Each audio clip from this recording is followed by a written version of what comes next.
2022년 1월 3일 새벽 예배를 하나님께 드리도록 하겠습니다. 기도하시겠습니다. 사랑과 은혜가 충만하신 우리 하나님 감사합니다.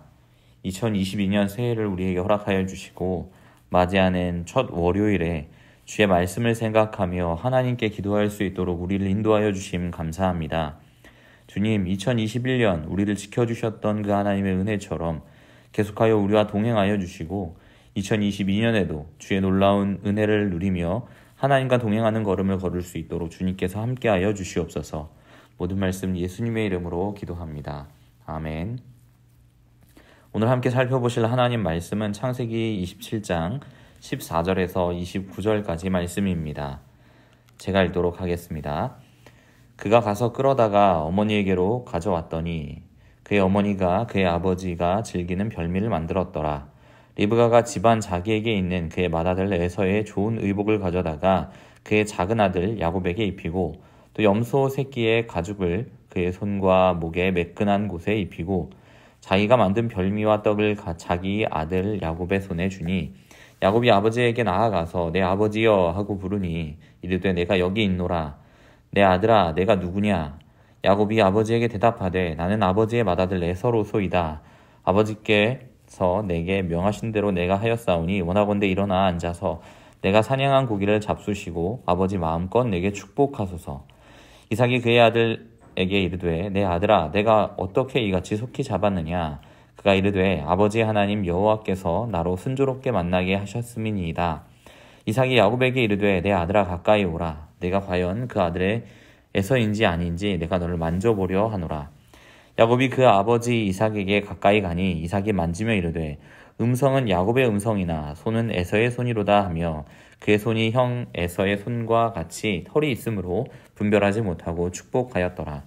이삭이 이르되 내가 참 내 아들 에서냐? 그가 대답하되 그러하니이다. 이삭이 이르되 내게로 가져오라. 내 아들이 사냥한 고기를 먹고 내 마음껏 내게 축복하리라. 야곱이 그에게로 가져가매 그가 먹고 또 포도주를 가져가매 그가 마시고 그의 아버지 이삭이 그에게 이르되 내 아들아 가까이 와서 내게 입맞추라. 그가 가까이 가서 그에게 입맞추니 아버지가 그의 옷에 향취를 맡고 그에게 축복하여 이르되 내 아들의 향취는 여호와께서 복 주신 밭의 향취로다. 하나님은 하늘의 이슬과 땅의 기름짐이며 풍성한 곡식과 포도주를 내게 주시기를 원하노라. 만민이 너를 섬기고 열국이 내게 굴복하리니 내가 형제들의 주가 되고 내 어머니의 아들들이 내게 굴복하며 너를 저주하는 자는 저주를 받고 너를 축복하는 자는 복을 받기를 원하노라. 아멘. 성도 여러분, 호불호가 갈린다라고 하는 말은 취향에 의해 어떤 사람은 좋게 여기지만 또 다른 어떤 사람들은 좋지 않게 여긴다는 말입니다. 제가 지도하고 있는 중고등부 아이들에게 이 호불호의 영역을 극명하게 나타내고 있는 것이 있는데 바로 민트 초코입니다. 시원한 민트 맛이면서도 달짝지근한 그 맛에 빠져 있는 중고등부 아이들이 있는 반면에 이 민트 초코라고 하는 것이 취향 맛과 다를 바 없다고 말하며 싫어하는 친구들도 있습니다. 이렇게 맛에 대하여 호불호가 갈릴 수가 있는 것이죠. 맛이나 취향은 좋아하는 영역과 그렇지 않은 영역이 분명하게 갈립니다. 가족 관계에 있어서는 어떨까요? 가족 또한 호불호의 영역이겠습니까?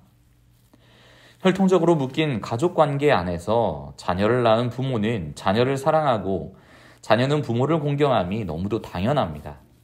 율법의 가장 대표적인 계명인 10계명 4계명에서 자녀는 부모를 공경하라라고 되어 있습니다. 또한 부모는 자녀를 노엽게 하지 말라고 에베소서 6장 3절은 기록하고 있지요. 이처럼 부모가 자녀를 사랑하고 그들을 인격체로 대하며 그들을 품을 것을 권하고 있습니다. 그런데 우리가 보고 있는 창세기 27장의 이삭의 가정의 모습을 보면 조금 이상한 것을 발견하게 됩니다. 가정 안에서 호불호가 갈려 있는 것이 보입니다. 아버지는 첫째 아들을 더 사랑하고 있었고 어머니는 둘째 아들을 더 사랑하는 상황이었습니다. 단순히 누구를 더 사랑하는 것을 넘어서서 편애하고 서로를 속이는 이상한 가정의 모습인 것이지요. 이삭이 야곱을 축복하는 사건을 통해 심각하게 어그러진 가정의 모습 속에서도 하나님의 뜻이 어떻게 발현하고 있는지 함께 살펴보기를 원합니다.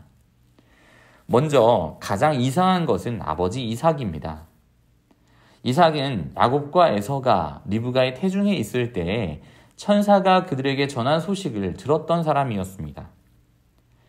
리브가의 복중에서 두 민족이 나뉜다라고 하는 것과 큰 자가 작은 자를 섬기게 될 것이라는 소식을 하나님의 뜻을 두 귀로 들었던 사람이었지요.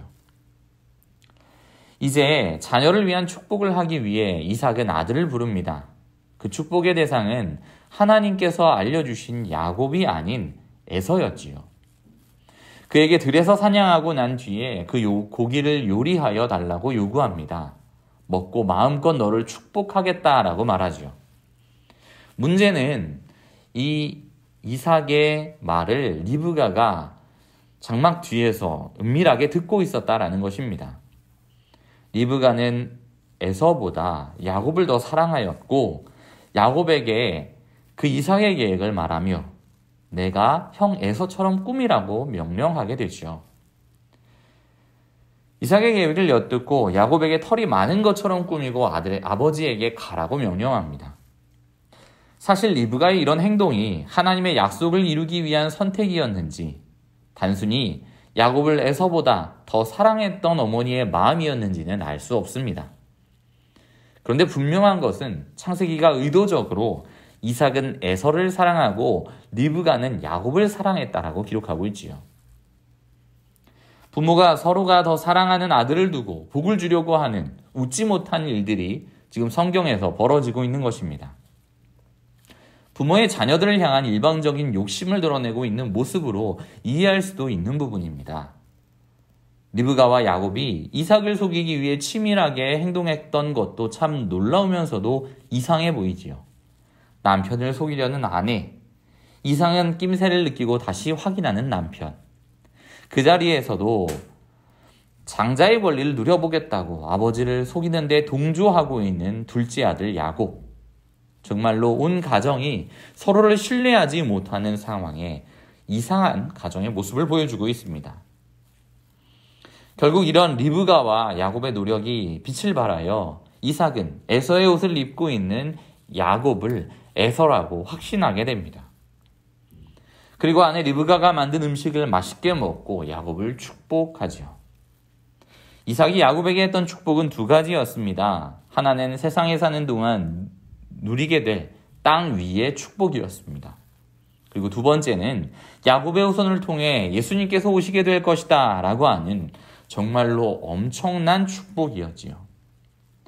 성도 여러분, 이 축복을 하는 아버지 이삭도 참 이상합니다. 축복의 대상이 누구인지 정확하게 지칭하고 있지 않습니다.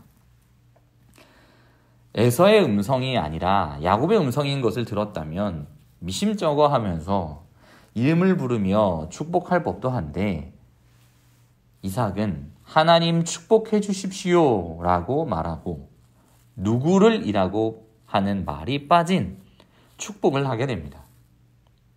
결국 이 놀라운 두 가지의 복은 동생 야곱의 차지가 되고야 마는 것입니다. 사랑하는 성도 여러분, 성로교회 성도 여러분, 이삭이 야곱을 축복하는 과정부터 리브가가 이삭을 속이는 장면, 리브가의 계략에 아들 야곱이 동참하는 장면, 에서라 확신하고 축복의 대상을 지정하지 않는 것까지 정말로 이상한 장면이 한두 가지가 아닙니다. 이 모든 과정이 정당한 방법이 아니었지요. 여기에는 인간적인 술수가 크게 작용했고 하나님의 계획이 틀어질 것 같은 위기감이 성경의 내러티브 속에서 보여지고 있습니다. 그럼에도 하나님은 원래 작정하신 대로 야곱이 축복을 받게 하십니다.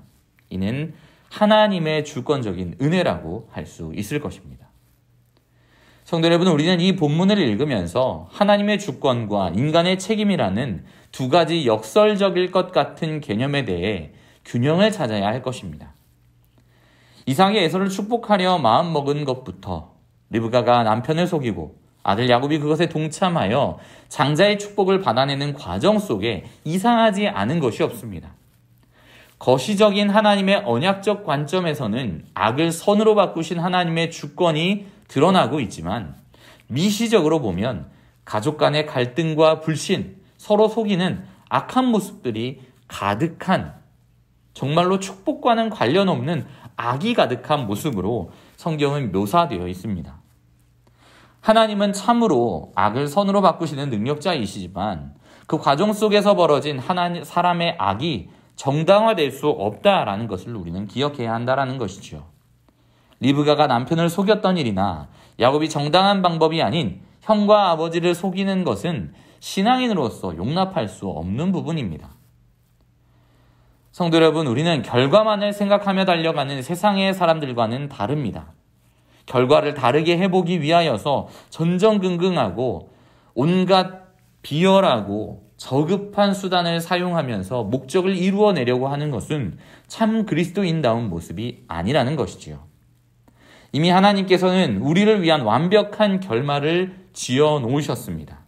그러나 우리가 인생의 과정을 걷는 그 걸음 가운데 하나님께서 우리에게 거룩한 과정을 걷는 걸음을 요구하고 계심을 우리는 기억해야 한다는 것입니다.